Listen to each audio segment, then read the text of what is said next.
Halo Sobat Easy Stock, kita mau bahas postingan Baca Saham. Ini dia membahas saham Big Caps kembali ke harga 2012. Ini saham UNTR nih. Kita lihat memang turunnya drastis. Kita lihat dari sini UNVR itu dari posisi berapa nih? 3.300 di tahun 2000, ya nggak kelihatan ya, mungkin 2012 benar. Sekarang ke posisi 4.300 ya, balik lagi nih harganya.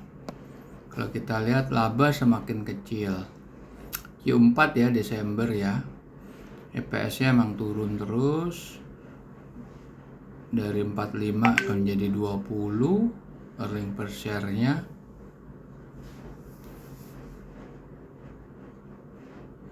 oke, ini sebetulnya earning per share kok ditambah ya? Ya, sebetulnya nggak begini cara ngitungnya nih. Ini nggak ditambah sebenarnya. Kalau ditambah Q4 14 Desember yang tercatat itu kan sebetulnya hitungan 1 tahun kalau di laporan keuangan. Oke, dividen 1,5, price earning ratio 30 kali, sudah mahal ya. Price to book value-nya juga sudah mahal. Turun ke 2012. Ini kan judulnya hold forever atau nyangkut forever. Kita lihat. Kita akan membahas ini dengan analisa fundamental dengan menggunakan rumusnya Benjamin Graham dari bukunya Security Analysis dan Intelligent Investor. 2 buku pegangannya Warren Buffett untuk menghitung nilai wajar saham. Sekarang aplikasinya sudah available, ada di Google Play Store. Kalau Anda ketik Easy Stock, Anda open, Anda ketemu ini, Anda ketik UNVR.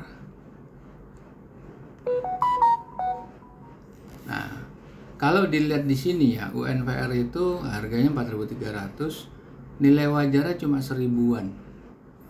Berarti cuma seperempatnya. Coba ini laporan keuangan kapan? Laporan keuangan 2022 Q4. Cuma seperempatnya. Dia memang punya return on equity tinggi sekali ya, karena dia tidak pernah isu saham. Listed stocknya kan cuma 38 miliar ya, terhitung kecil lah perusahaan big cap ya. Harganya 4.300, volume sebetulnya juga liquid juga dia, tetapi cuma segitu. Profit marginnya juga lumayan ya buat consumer product, 13%. Booking capitalnya kurang bagus ya, karena harusnya di atas 1. Debt to equity-nya juga terlalu besar. Coba kalau kita lihat, memang dia defisit neraca itu, net current assetnya 7,3, utang jangka pendeknya itu 12,4, jadi dia defisitnya 5 triliun untuk working capital ya. Kalau net asset value-nya udah pasti negatif karena working capitalnya negatif. Kita mau lihat tahun sebelumnya ya, kita bisa lihat begini nih. Tahun 2001 ini harus bisa dilihat aplikasinya hanya per tahun, tidak bisa per bulan. Oke. Malah lebih bagus tahun ini sebetulnya. Itu tahun ini valuasinya masih 1000, itu masih di bawah 1000. Tahun 2020 coba.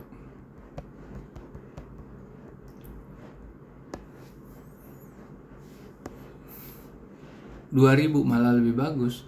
Jadi saham ini memang terlalu mahal dari awal. Dari dulu juga udah terlalu mahal. Kalau kita bicara tahun 2020,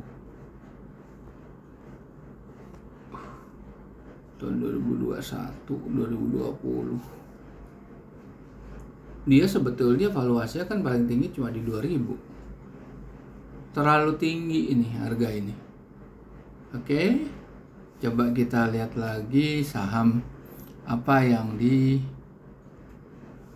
sini. Nih. Saham milik Pertamina.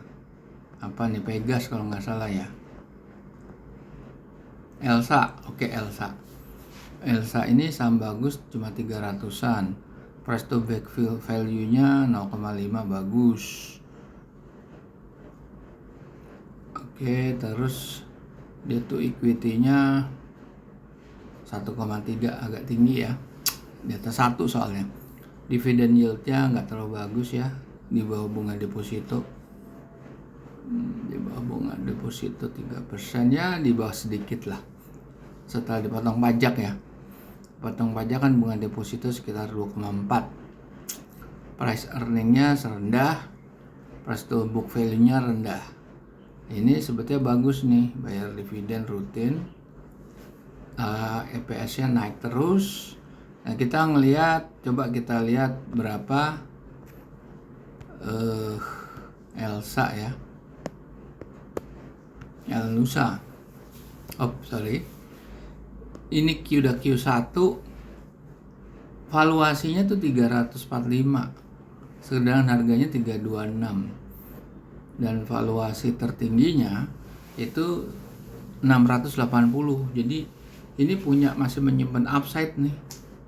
Profit margin emang tipis, return on equity ketipis. Profit margin gross marginnya juga nggak bagus. Working capitalnya bagus. Coba kita lihat mundur ke belakang ya. Tahun 2022-nya berapa dia? Anda bisa ketik tanggal berapa aja, sama aja. Nah, sama ini harganya masih over value terus, under value, masih murah ini harganya. Ya kalau lihat dari financial ratio tetap nggak berubah ya, tetap seperti itu. Memang kurang profitable nih perusahaan ini. Karena dia growth-nya tipis, jadi memang tumbuhnya juga lambat. Growth-nya adalah tipis. Nah ini meningkat, ini makan harga valuasi terendahnya itu over value tuh kalau dibanding dengan harga pasar saat itu. Coba kalau kita lihat ke belakang lagi, tahun 2020 gimana posisinya. Nah ya juga gitu, dia over value di nilai wajar atau valuasi terendahnya. Jadi ya harga ini sebetulnya masih menarik. Coba ya kita cari Elsa. Elsa memang pernah masuk ke 525 ya. Malah ke 740, tapi memang sangat fluktuatif ya Elsa ya.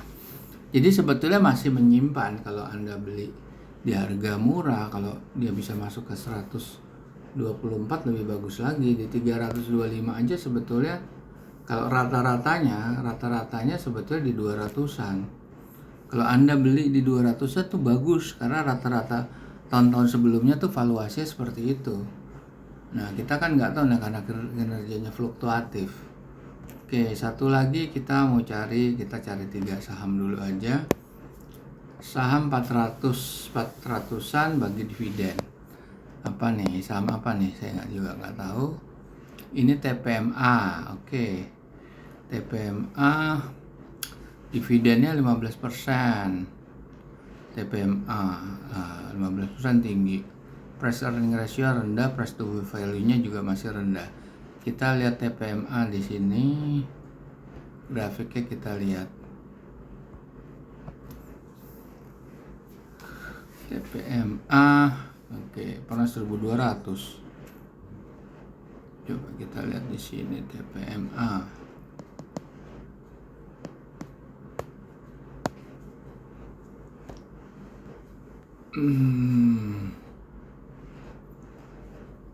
Tahun 2020 ya TPMA itu over value, under value, murah sahamnya, upside-nya bisa 2 kali lipat. Coba kita lihat tahun 2021.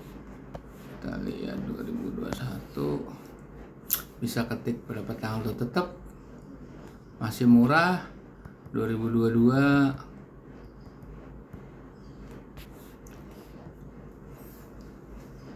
masih murah 2023.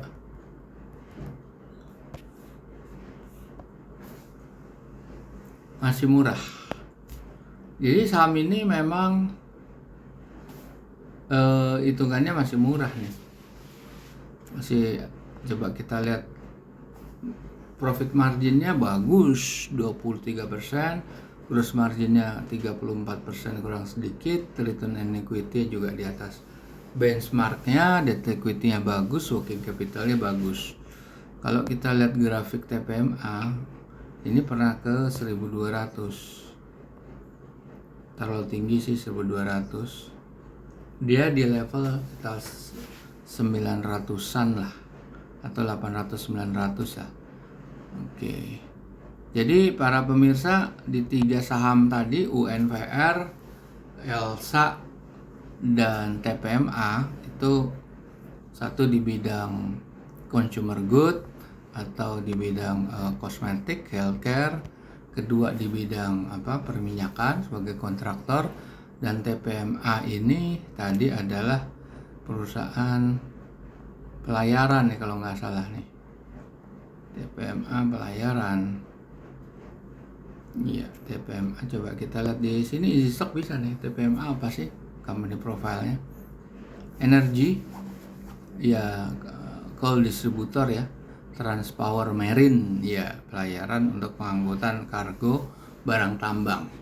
Oke, kita lihat bahwa UNVR, kesimpulannya UNVR itu memang harga dari dulu terlalu tinggi, itu berisiko untuk dikoleksi, apalagi koleksi jangka panjang. Kalau ELSA masih ada upside tapi growth-nya tipis.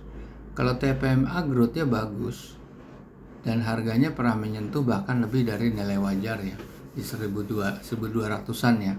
Tapi itu hanya sekejap, habis itu turun lagi. Karena TPMA ini bukan tipe saham-saham yang liquid ya, cuma 4,6 juta ya volumenya ya. Oke, kita jumpa lagi di lain kesempatan.